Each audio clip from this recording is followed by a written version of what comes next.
Okay, so here we are. We're at the end of the semester and it's time to study for our midterm. So what I'm going to go over are a few of the key things we learned during this semester that you've got to know for your midterm. I'll try to tell you which ones are going to be in really extended response and which ones you can kind of combine, but just be sure that you study your flashcards that you've created, and then I also have a Quizlet that I'm going to send you to so that you can study. So let's first start out. We want to know what a political party is. You know, in our first unit, we talked about how interest groups in the media, how political parties, those sorts of things kind of influence government, maybe the ways that aren't necessarily within the government. And so we need to know what those definitions are. So the first one, political party. That's an organization of citizens who have similar views on issues and who work to put their ideas into effect through government action. We have two major political parties in the United States. That's the Democratic and Republican Party. We also have interest groups that try to influence the government. And interest groups are organizations of people with common interests who try to influence the government, policies, and decisions, or who try to influence government policies and decisions. Now there's another name for these interest groups, and it's known as a lobby or a pressure group. And a lobbyist is a person paid by the interest group to go and pressure the government or spread the interest group's viewpoint. Now we have three main types of interest groups: an economic interest group, a issue-oriented interest group, and a public interest group. Now these interest groups specifically, and then other, the political parties and so on, use the media and use propaganda to kind of influence people's beliefs, okay? And propaganda is ideas that are spread with the intention of influencing people. Now I know some of you guys might have had Mr. Schneider, or maybe it was Ms. Holbrook for your U.S. history class, and so I know they talked a lot about propaganda, and when we went over it in class, you guys did great about it too. So there are two main types of propaganda. The first one is concealed propaganda. The second one is revealed propaganda, okay? The 6 propaganda techniques that you must know are testimonial, bandwagon, name calling, glittering generalities, plain folks appeal, and card stacking. Now, let's talk about some of these specifically, right? And so I want to talk about testimonial.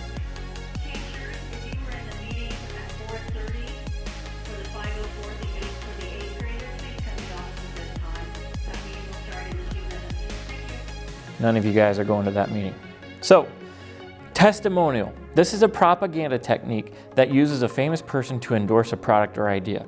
You guys will have seen propaganda techniques like this. This is where LeBron James or whoever tries to sell you a shoe. Bandwagon. This is a propaganda technique where a phrase is repeated so often that people believe it. I see this a lot in political campaigns. Okay? That's why we have slogans like "Make America Great Again," these political campaign slogans. Name calling. It's a propaganda technique that uses an unpleasant label of description to harm a group or product. This one you would really see in the World War II, Hitler, Nazi Germany propaganda. Moving on, glittering generalities. I love this one. It's the most amazing name, I guess, of a propaganda technique. This propaganda technique uses words or vague statements that sound good, but they have little meaning. And so, it might, on paper, or when someone says it out loud, be like, oh yeah, that makes perfect sense. But does it really mean anything? I don't know. Maybe "Make America Great Again" could fit here too, right? Then we have plain folks appeal, a propaganda technique used by politicians to try and appear like plain, normal people. The last one is card stacking. This is a propaganda technique that uses facts that support only one side of a particular product, idea, or candidate. You will see things like this when it comes to maybe vaping, commercials or things like that, where people claim it's, the healthy alternative to cigarettes, or the other way around, where, they might tell you how terrible vaping is compared to cigarettes. They'll tell you only the side that they want you to go with, the only way they want you to side, right? So I know in one of your extended response questions, requires you to go through pretending that you're an interest group or whatever, and you've got to try and figure out how you're going to influence people in the government. And you got to discuss these techniques when you do it. Then let's move on. The next section we went over spent the most of our time, and this is where the bulk of your test is going to be. And it's the 5 basic principles of the Constitution. We have popular sovereignty, limited government, federalism, separation of powers, and checks and balances. Know what each of those things mean, okay? Popular sovereignty is that the authority of the government comes from the consent of the people. Limited government is that the powers that the federal government has are very specifically listed in the Constitution in order to limit them from abusing those powers. Federalism is the idea that there is a national government that governs the states. At the same time, there's a state government that governs the people, right? And then separation of powers is a good one to talk about because it's the idea that when we have each branch of the government, they each kind of have some sort of responsibility, and it's separated so that they can each, in turn, divide the power and no one branch becomes too powerful. And then lastly, when we're talking about checks and balances, that might be the way that of all these things, that the separation of powers really works best, and that the powers are separated, but then each branch also has a very specific power to check or balance out those powers. And that sort of means things like if one branch of the government seems to be gaining too much power, abusing its power, there's another way in one of the other branches that they can kind of pull that power back in place, okay? Now, popular sovereignty. I'm going to give you a phrase, and you've got to tell me that it's popular sovereignty. And here's the example. The phrase, "We the people, blah, blah, blah, blah, blah, do ordain and establish this Constitution." This is an example of popular sovereignty because it's talking about people giving a government power. Okay, we the people ordain and establish this Constitution. That is a perfect example of popular sovereignty. All of these powers that are listed for the federal government can be found in the Constitution. You got to know that.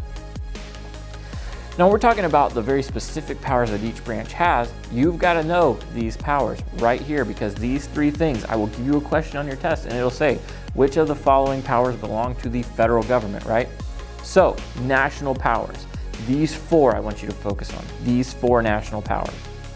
The power to declare war, maintain a military, regulate interstate commerce and foreign trade, and print money. Those 4 powers belong to the national government.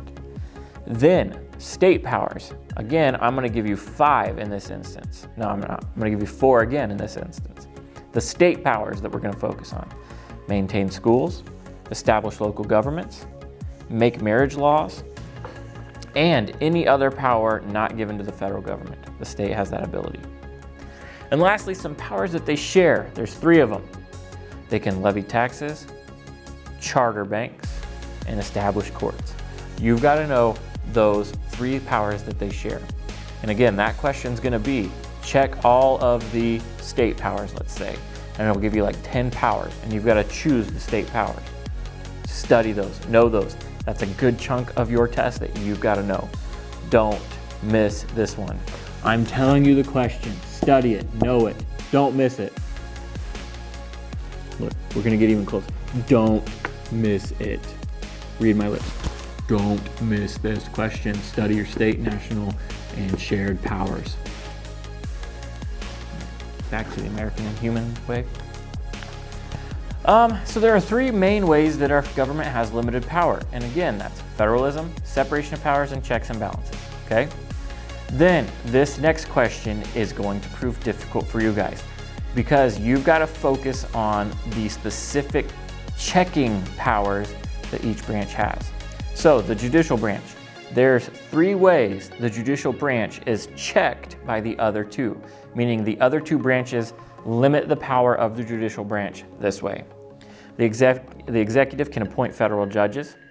The executive can grant pardons and reprieves. And the legislative can impeach and remove federal judges. So those 2 branches, the executive and the legislative, check the judicial branch that way. Now let's look at ways the executive branch is checked by the other 2. So the legislative branch can impeach the president. The legislative can control the spending of money. Judges are appointed for life, therefore they are free from executive control. That's the third one. So the fact that they're appointed for life means they're outside of the president's control. And lastly, how was the legislative branch checked by the other two? So the executive can veto acts of Congress. The executive can declare acts of Congress unconstitutional. And lastly, the executive can call a special session of Congress, okay? And the last thing I want to point on, it's kind of like a little trivia question that you'll be asked, is what is the first instance of popular sovereignty in North America? That's the Mayflower Compact. You've got to know that. Now, when we're talking about the debate over ratification and the debate over what kind of government we're going to set up, we had two main sides. We had the Federalists, or people who were in favor of a strong central government, and we had the Anti-Federalists, or people who were against a strong central government. So, we're going to talk about the Necessary and Proper Clause and the Supremacy Clause. You guys know what these are. The Necessary and Proper Clause states that the government, the federal government, can do anything so long as it's necessary and proper, okay? And I even say, allows the federal government to expand their power as long as it is necessary and proper.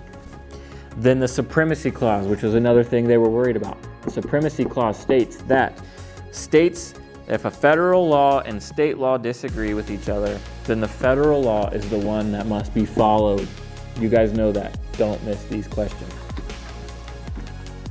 But it's not that simple. We went into more detail about these things, right? These are dangerous, and here's why. The Anti-Federalists believe that these clauses allow the government to pass any law they like. They can claim that their law must be followed by the states because the federal government is supreme. There's two main arguments in Federalist number 44. They say that, look, in Fed 44, we've got to include the Necessary and Proper Clause because it gives the government the power to follow through on any laws that they previously established. And second, if state power is not limited, then trade among the states would end. They've got to limit some of the power the states have by giving the federal government some more specific power. Another argument, Federalist 45, says that, yeah, the states are going to lose some power, but it is necessary for the preservation of the Union, okay? And then in response, the Anti-Federalists have two more arguments of their own. They say, all powers in Anti-Federalist number 9, all the powers necessary to govern are given to the federal government. The only responsibility the states really have is to elect officials to go to that government. Put that down, commit it to memory. Those two arguments of Anti-Federalist number 9. And you guys did a graphic organizer over this. Go back and find it and study it. Two main arguments of Anti-Fed 17, the second response to Fed 44 and 45. The main arguments of Anti-Federalist 17 state, the Necessary and Proper Clause may allow the government to abuse its power because they can pass any law they find necessary and proper. Then, the Supremacy Clause allows the government to justify any law they pass, and the states cannot do anything about it, okay? So they're saying that these two things essentially create the cycle of complete power for the government. So, knowing that, we then go in and study how these things have changed over time. So the first one I want to talk about is popular sovereignty. There are three things. If I say, describe how popular sovereignty changed over time, you're going to start by listing three things. They are Federalist number 39, the 5 suffrage amendments, and Baker versus Carr and Reynolds versus Sims. If you go over those three little subsets, you'll get this question right. So, Federalist number 39 says, the power to govern must be derived from the consent of the people. The representatives chosen by the people must be the ones who run the government, and the term of service of the representatives must be limited by time, good behavior, or as long as the people approve of the person. There are 5 suffrage amendments, then it changes some more. The 15th Amendment, the 19th Amendment, the 23rd Amendment, the 24th Amendment, and the 26th Amendment. The 15th allowed African Americans the right to vote. The 19th allowed women to vote. 24th made it illegal to charge a poll tax in order to vote. The 26th Amendment lowered the voting age to 18. And then which one I didn't talk about, 23rd gave residents of Washington, D.C. the right to vote, okay? Then, the Supreme Court goes further to talk about popular sovereignty. Baker versus Carr and Reynolds versus Sims. Both of these are Supreme Court cases that made sure each person's vote was equal and they counted the same as everyone else. And these go about counties and population and cities and all this stuff. You can check out the other video we have over changes to popular sovereignty over time on the YouTube channel if you want to know more details on Baker versus Carr and Reynolds versus Sims. Limited government, that's the next one. There are 3 things again that you need to know about limited government. Federalist 44, the First Amendment, and Kelo versus the City of New London, Connecticut. The First Amendment guarantees 5 basic freedoms, right? Freedom of speech, freedom to assemble, freedom of the press, freedom of religion, and I said 5. Now I'm drawing a blank. Press, assemble, speech, religion, petition. Yep, petition. Kelo versus the City of New London, Connecticut, though, is a case I like, and I've talked to you guys about this many times. Now, this case is about a lady, Suzette Kelo. And this case expanded the power of the government. It allowed the government, eminent domain specifically, to be used as an excuse to obtain land for private use because it would help the greater public. So remember, Suzette Kelo lost her house basically so that they could build a drug company, I'm pretty sure. And the idea was that this private company would bring jobs to the community, and so they were allowed to use eminent domain because it would benefit everyone. I know I went over it many times, but that to me is a little scary that the government could take your house. They'd pay you, of course, but they could make you accept their payment. Sounds a little scary to me.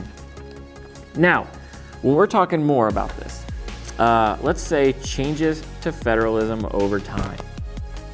This one is key, and I even think this one is an extended response. Make sure you get this one. Federalist number 45, the Supremacy Clause, the 10th Amendment, McCulloch versus Maryland, Gibbons versus Ogden, the Force Bill of 1833, and federal grants to expand federal power. So when I ask you, legit, this is what I will ask you, please describe how federalism has changed over time. You must tell me those things. If you don't tell me some of them, I can't give you points. You're going to get graded by the exact number of points you put down and how you connect them. Tell me all of them. So, let's start by looking at the 10th Amendment, because I already talked about Federalist 45. So you go over that, it's earlier in the video, rewind, whichever way is rewind, that way, do it. The Supremacy Clause, also back there. The 10th Amendment talks about the Reserve Powers Clause, okay? And so the Reserve Powers Clause states that all powers not specifically listed in the Constitution, those powers belong to the state. Then McCulloch versus Maryland. It upholds the Supremacy Clause.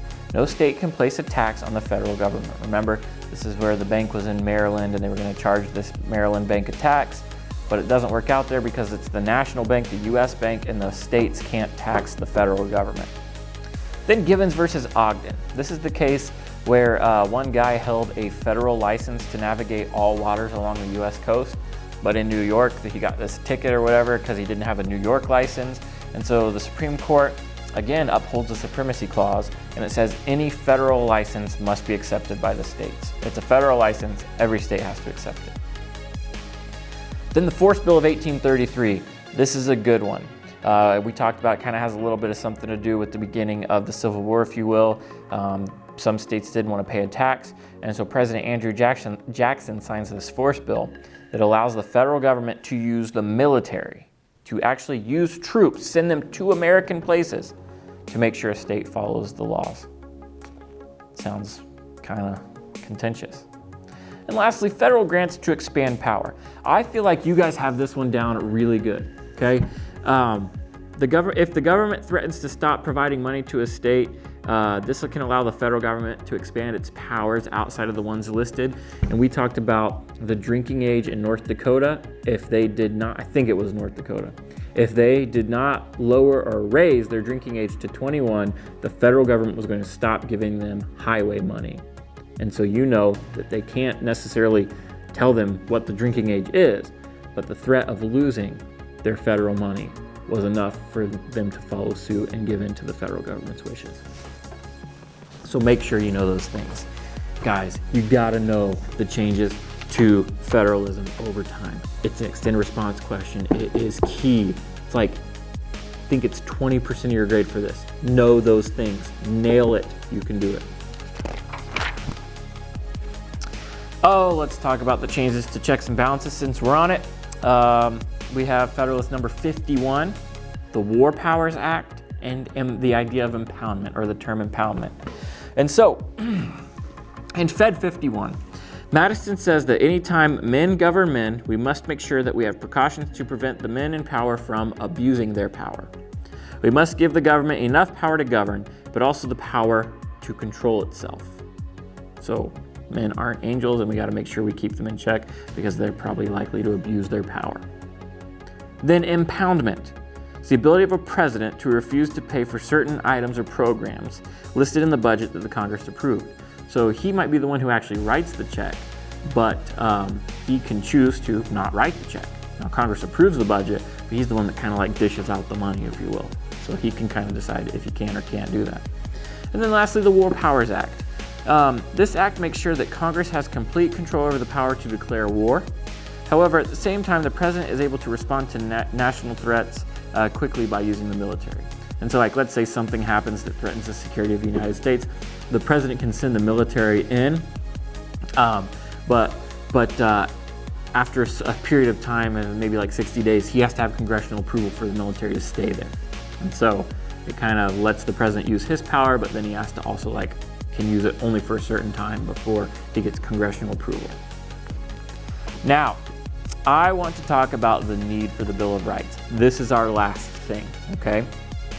And we need to talk about Federalist number 84, 6 things that are supposedly in the Constitution that protect individual liberties, and then Anti-Federalist 84. So, first off, Federalist 84 says that there is no need for a Bill of Rights because there are already 6 provisions in the Constitution that protects these individual liberties. Here are the 6 things. The power to impeach. Ex post facto laws are prohibited. So we can't, make a law and then say, oh, it's effective 40 days previously, and then we're going to arrest all the people that violated that crime before we pass the law.